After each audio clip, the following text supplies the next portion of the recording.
Violence is still a problem at the level of the population. And I agree with the comments people have made that there's still a big political challenge. I was actually disturbed to hear two comments about councillors, either punting cures that don't work or not actually understanding HIV. I mean, this is really bad. I certainly think there's certainly lots of books to be written on that. Whether I'm the right person to write it is another matter. But certainly there's a big struggle. So yes, thank you for those comments. The roots of conspiracy theory. Why do people believe that? That's a really important question, and I do write about this quite a lot in this book. So what makes most people don't believe AIDS conspiracy theories? It's about 10 to 30% of people in America and in South Africa that believe that. Most people don't.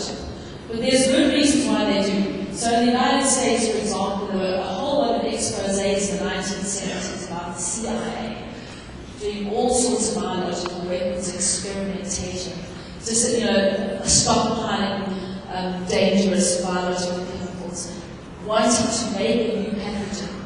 And the initial theory that came out, the CIA created HIV, was rooted in what we know the CIA was actually doing. So there's a version of something that was true. So people theorize, they look at their own histories and they think that fits the point. So there's a kind of a historical discussion, which is why a lot of people, a significant minority, believe it. But then, why is it only a minority? What is it about the people that do? And I do hope that, and there are psychological aspects to it. People that are much more depressed are actually more likely to do this. There's also a set of cultural beliefs. What I found really interesting was if you believe, you say to the survey, yes, I think that if a young person dies of AIDS, witchcraft should be suspected. You say yes to that question, you are 3 times more likely to believe AIDS conspiracies. So there's clearly a worldview. If you worry about supernatural forces, about power, kind of coming to bad, evil influences, you're more likely to buy into that too. So for me, there's a whole lot of multifaceted individual cultural forces behind that. Also things like education and gender seems to matter also. Men are more likely to believe the HIV was created as conspiracy theories, and women are more likely than men to believe the deniers theories. I'm not quite sure why that is. So again, it's an argument for why when you're working on the ground with people, you've got to talk to people straight and try and figure out where they're coming from, and you have to convince them one by one to do that. Still, yet lots of cultural nerds, these people, the Rats, Francois from NSF made the same point. Yes, I think that to me that's a very important point. A lot of people use denials of an AIDS conspiracy theory in order to say don't trust the science, buy cures. They are businessmen, basically. They are evil entrepreneurs, in my view. And so it's a very good thing to point out to people who are confused. To say, look, these guys are saying this because they want you to buy their cures. They don't want you to take the ARV, they want you to do something else. There's money in that. So when these guys say, oh, it's the science being corrupted by the pharmaceutical industry, you can counter and say, yes, people like Martina Schwab are also capitalists, and they are using conspiracy theory to try and sell fake cures. The trouble is those are the people who take and die. So for me, it's the struggle for evidence-based medicine that really matters, not just denialism. It's against all of these people that make a conspiratorial move against science, trying to sell some fake cure. And that's really what the final chapter of my book is about. Points about PMTC and on the ground, and although I completely agree, because I think that we need to rope in far more than just AIDS activists. We need to also get political scientists. We need to put pressure on our to students. We need to put pressure on our councils. Somehow we've got to get that political momentum back, but I think it's going to be hard. It was easier to mobilize against Margaret than it is today. We had one figure in the international, the leader was right behind you. It was one clear, obvious enemy that you could mobilize around. Now your enemy is in a million different places, it's much tougher. Doesn't mean that the fight can't be mobilized. Thank you very much.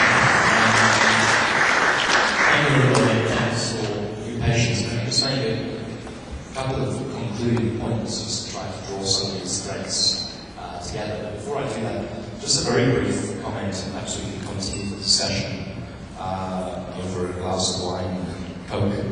I mean, our statistics are very far from perfect, but in certain areas they are sound. So, for example, when it comes to the measurement of HIV prevalence, we're one of the few countries who've been measuring HIV prevalence since 1990 right through until we continue to do it. So the patterns, the methods, etc. are clear and approved. When it comes to measuring HIV incidence, we are not good, and not good at all, although there are scientists and spots, places where we have accurate means of measuring the incidence of HIV within particular communities. I think when it comes to this question of how many people are on antiretroviral treatments, again, I think it's a challenge for academia as much as it's a challenge for us, because we know that nearly 2 million people have started antiretroviral treatment since 2000, but we actually do not really know how many people are still on antiretroviral treatment. And if we don't sort out systems of monitoring, systems of reporting, then we're going to pay the price for that. So I guess I'm saying yes and no. There's a reasonable degree of certainty. But what I'd just really like to say in conclusion to this discussion, I hope people have found it's a useful, interesting discussion, and if you haven't heard anything useful that we do now. But what it's shown me in a certain sense is that denialism, conspiracy theories described in this book are multifaceted in many respects.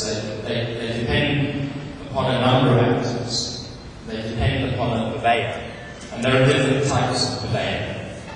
The type of denialism purveyed by Thabo Mbeki is unlikely to find another president such a forceful, such a power to promote misunderstanding.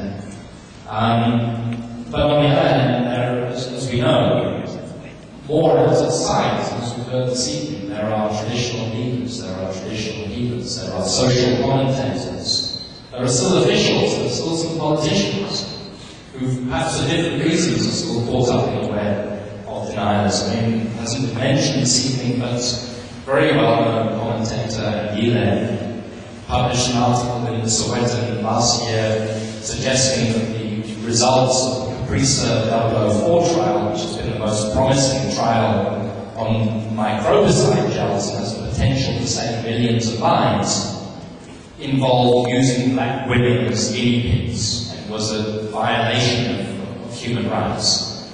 And Sowetan has a very big readership, and we have to be very careful of that type of thing. Even as we speak now, the Medicines Control Council, and probably shouldn't say this, but I will, possibly also harbors people who are at least suspicious of science, some people. It's taken them 18 months to give an answer to the Caprisa researchers on whether they can conduct a trial based upon the knowledge that was gained in the 004 trial for post-trial, essentially aiming to give post-trial access to the participants in that trial for tenofovir gel. 18 months, and they haven't given a decent reply. And then, of course, there are, and this is the point I really want to finish on, and then, of course, there are so-called ordinary people who may not actively adopt conspiracy theories, but certainly get very confused and continue to get very confused by the conspiracy theories, and then become victims, easy victims to someone who says, don't take antiretrovirals, they will kill you, take traditional medicine instead. So I think, your book has unearthed something that remains a challenge, and that's something that you've helped us, and that we must continue to be ever vigilant about. The last thing I'd like to say, really possibly in response to Michael, is that I think your book shows this, is that we do have to look at the fabric of society. The fabric of American society that both supported but also limited conspiracy theories is very different from the fabric of our society that can transmit conspiracy theories much faster and much further. And I think again this is where there's a link, an increasing link between education and HIV, with the ability independently to assess whether a conspiracy theory is a conspiracy theory or whether there's something more to it. So that's where I'd like to finish. I'd like to say to people that read the book, I think we need to think more about science and suspicion. I think we need to think more about science and race in the context of South Africa. We haven't really touched on that. Nicolee does touch on it in her book in relation to the United States in particular, and the early proponents and the early recipients, vulnerable groups to it. But the book raises deep questions, and so I'd like to just conclude by thanking Wits University Press for making the space available for this discussion. Thanking Nicolee for coming up from Cape Town to have this discussion with us. Thanking you all for thinking it worthwhile to come and listen to Nicolee and participate in this discussion. So thank you very much, and have a drink and something to eat.